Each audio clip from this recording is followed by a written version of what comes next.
Alright, we're moving on with the Battleship Project. Let me show you what I got going on here.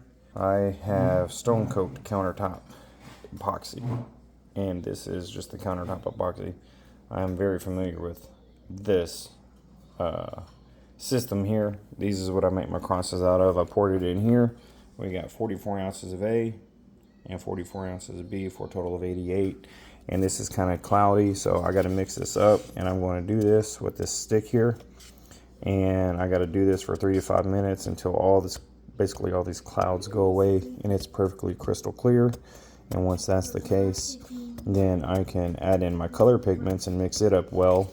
And I'm going to go with blue, Caribbean, and turquoise. I'm going to do that here in a minute. And then we're going to pour it in this mold here. We have the mold here, 24 by 12. We have the Battleship wood already down here. The Battleship wood over here is going to be the river I'm going to pour this blue into, and it's going to be the base layer like I was doing the other one. Don't mind the look of the wood, because this is definitely going to be different when it's all said and done. It's just prepped and ready for epoxy. But to save you the time, I'm not going to sit here and make you watch me mix this up. I'm going to go ahead and pause the video, and I'll resume the video here in a minute when I go to add the colors to it, and then go to the next step with that. So, time out. Alright, time in. Alright, as you can see here, you can see clearly all the way to the bottom of the pail. Yes, there are bubbles. That's inevitable. It's going to happen, but when we pour it out, we should be able to pop them pretty easy. But it's not cloudy no more. No more strings that I see. So next step, we're going to do the colors. So, you check this out. We're going to start with blue, because that's the base, the main. And I don't have much left, so I'm just eyeballing it and just pouring the whole thing in there, because it's not much left. Alright.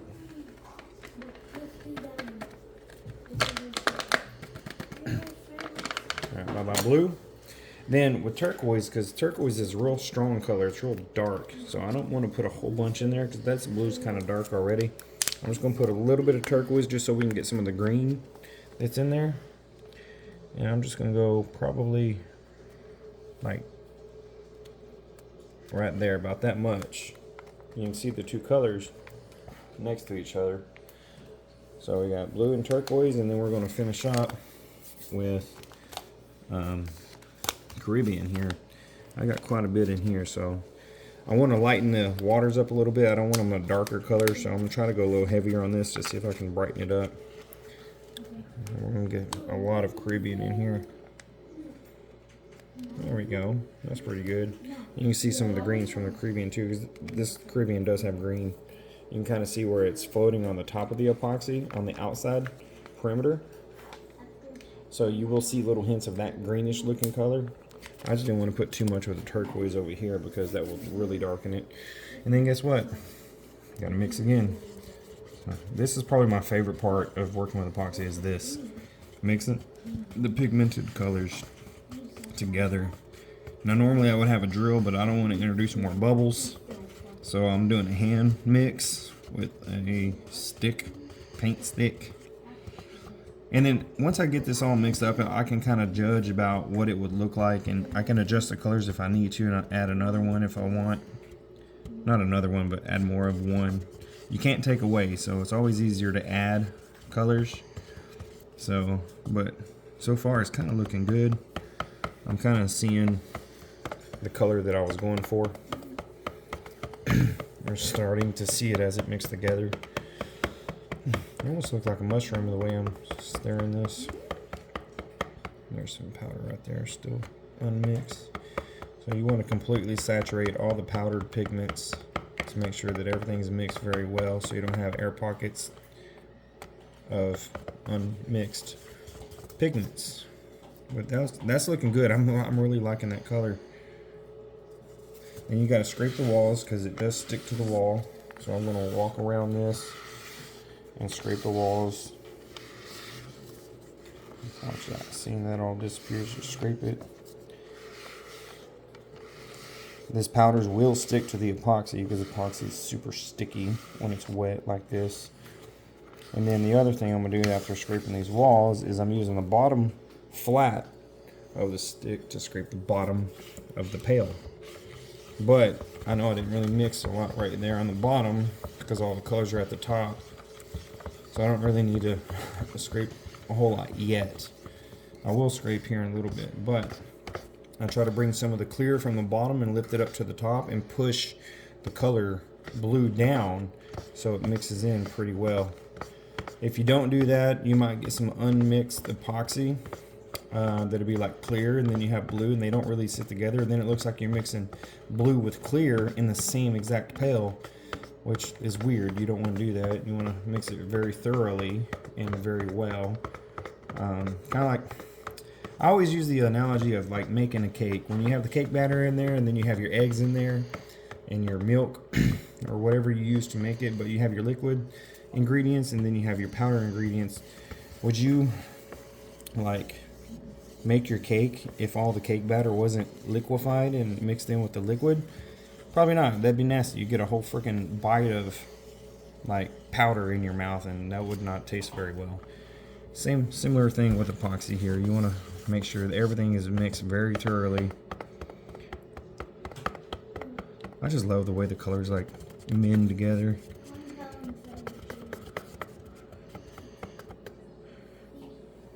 Look at that. Just a little cool swirl. Just check that out. That's pretty neat. This thing is going to be cool. Alright, then next thing I want to do is check my temperature. Around 90-ish degrees I'm going to pour. We're sitting almost at 90. So I'm going to let this sit for a few minutes and take the exothermic reactions start to happen. Part A is mixing with part B, and what that does is it starts to heat up and it actually helps extract some of the bubbles. The bubbles will rise to the surface, and then when they do, they're going to meet my friend Mr. Heat Gun, and Mr. Heat Gun is going to pop those bubbles. So if you look here, I'll show you a quick sample. And at the top surface, you can see them popping because they're starting to turn black, or they look black, like a darker color. But this also tells me, like right here, there's powder. I know that's unmixed, so guess what? It's not done mixing yet because it's not thoroughly mixed like I was just talking about. So we're going to mix. And yes, when you mix, it does help introduce bubbles. That's why you want to let it sit for a few minutes. Some of the bubbles will come to the surface and you can pop them.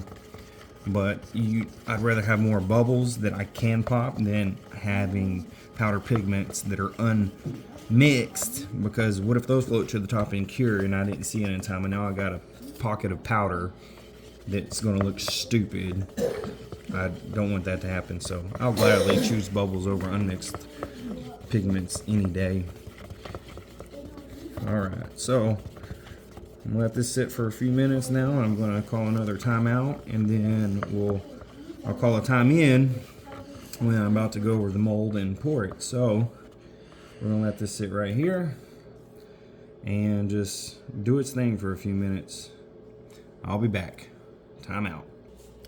Alright, time in. It's set for a few minutes. It's about 90 degrees, just over, and it's looking pretty good. I'm gonna give it one more last mix up together, and then we're gonna pour it. And that's gonna be the coolest part, my favorite part of the whole project. And I would just wish my little boys over there would calm down, quit being so freaking loud. Do you say your favorite part was mixing it? My favorite part's mixing it, and also my favorite part is pouring it. Those are my two favorite parts. Alright. Let me just check temperature, just make sure we're good to go.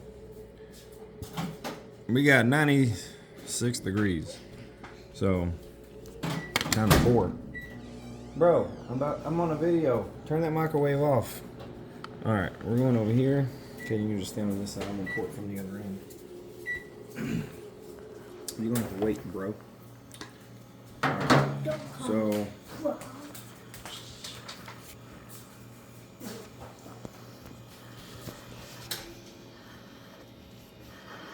I'm just trying to get all this epoxy off if I can. Go ahead and set this down right here for now, out of the way. Alright, here we go. Are y'all ready?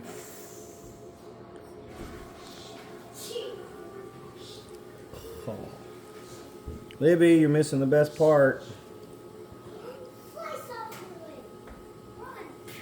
So this pour here, with the calculations I did, I'm trying to do about a 3/4 inch pour, because this thing can pour up to 1 inch. I'm going just under 1 inch.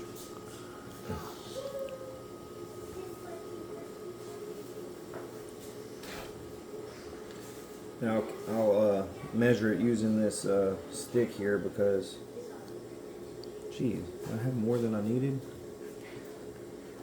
This has a little measuring stick on the edge. I might have overcalculated. Yeah, we're right on the money right there at 3/4.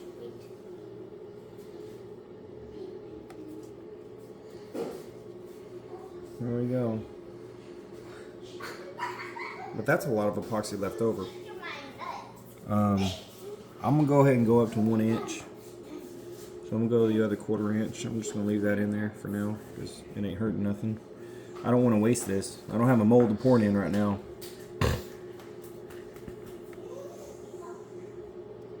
We'll go right about there. Let me check where I'm at. Clear the stick, remeasure. 7/8 of an inch. That's calling it pretty close to me. So I'm gonna leave it there. And what I'll do is, with this other epoxy, I actually do have an open mini cross mold, and I have enough in here to do a mini cross. So I'm not gonna be wasting this. That just means that I'll have a cross that I'll make with the same color that this is. So next step we do is we pop bubbles. So we'll take this heat gun here. I'm gonna go through here and pop bubbles.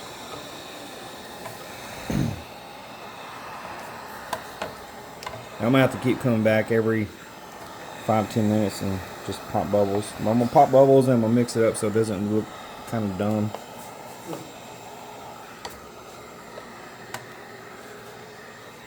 All this other stuff is just bracing that's up here. These are holding the mold in. The mold itself got twisted on me, so I'm using this one with a piece of MDF underneath the board just to hold it flat, so the mold to stay flat and the whole project doesn't twist on me.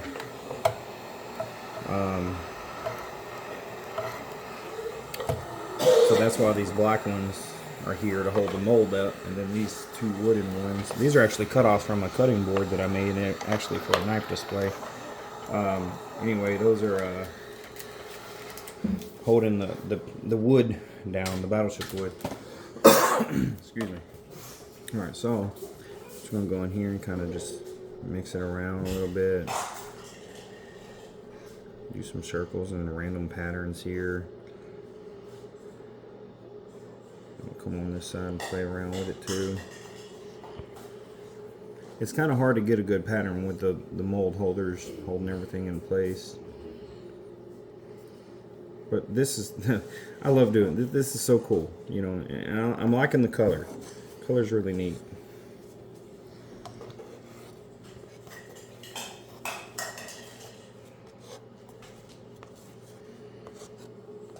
You play around with it, and then I can come back and hit the bubbles so it doesn't look like it was just poured and left.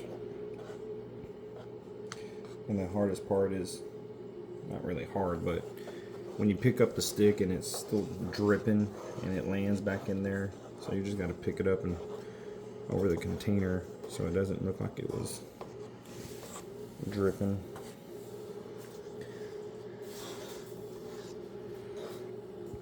And I'll move that bucket back over here when I go to do that.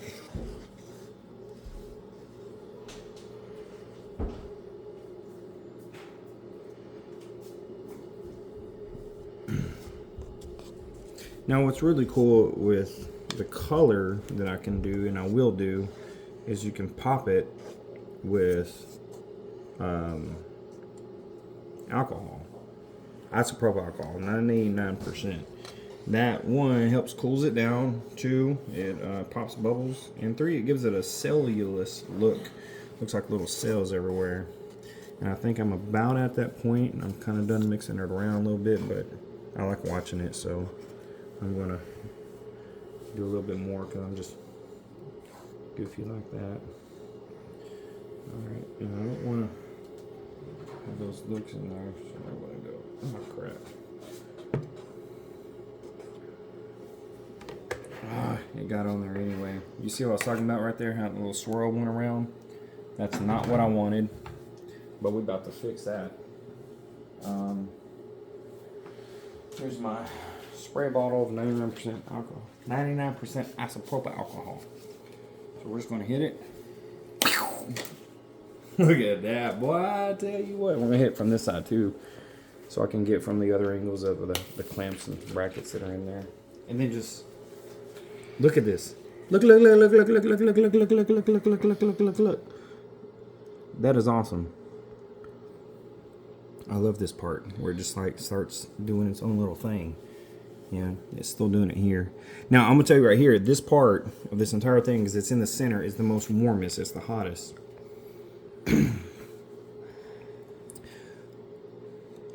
So once this thing cures up, I'm going to put that silhouette of the ship right on top of here, and then once I get that settled in, the rest of it will be clear. I'm just going to go clear over the top. And you saw this, how the alcohol actually pops it so you can see the wood. This is ship wood. But if you look over here where it's kind of like dry, these are pockets because they had crap in it. I had to cut them out, so that's why they look shiny. There's just alcohol sitting inside.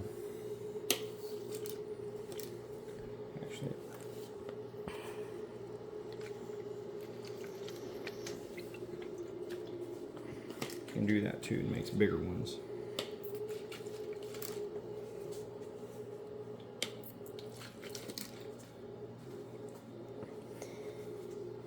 You want to see it move? I can simply just pick up the mold and lean it one way and lean it the other way. Then we just let it sit there. Just let it settle now. I have enough alcohol on here that I felt like it cooled it at the surface. I know it's still warmer in the core because it always is. And the difference though is spraying alcohol on this keeps it cool. When I did the deep cast, okay, so we're sitting at not even 95 degrees, which is good. When I did the deep cast, you can't technically pour alcohol on a clear because you will see the little vapors from it and it's just not going to look right. So that's why you don't use alcohol on a clear coat, but you can do it on color.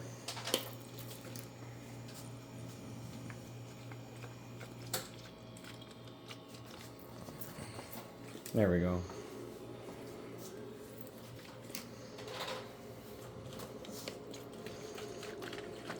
I think I'm just going to leave it about like that. Just let it do its thing now. I'm going to cover this up, put some cardboard over it so no contaminants get in here and destroy it. Excuse me. But I think it looks pretty good. Before I cover it with the cardboard, I'm just going to come back and check it every 5-10 minutes, pop any bubbles that may have occurred, and we'll see what it looks like tomorrow. Fingers crossed. Hopefully everything's nice and good to go, but I'm liking this. This is pretty freaking sick, actually. And I'm glad I used multiple colors, so you can kind of see some of the, very faintly, like some of the greens, but you can kind of see in the Caribbeans here, the darker blues, and then even the darker spots where the turquoise was. So I can see 3 different colors in here. I don't know about y'all, but I definitely can. So anyway, what do y'all think about it?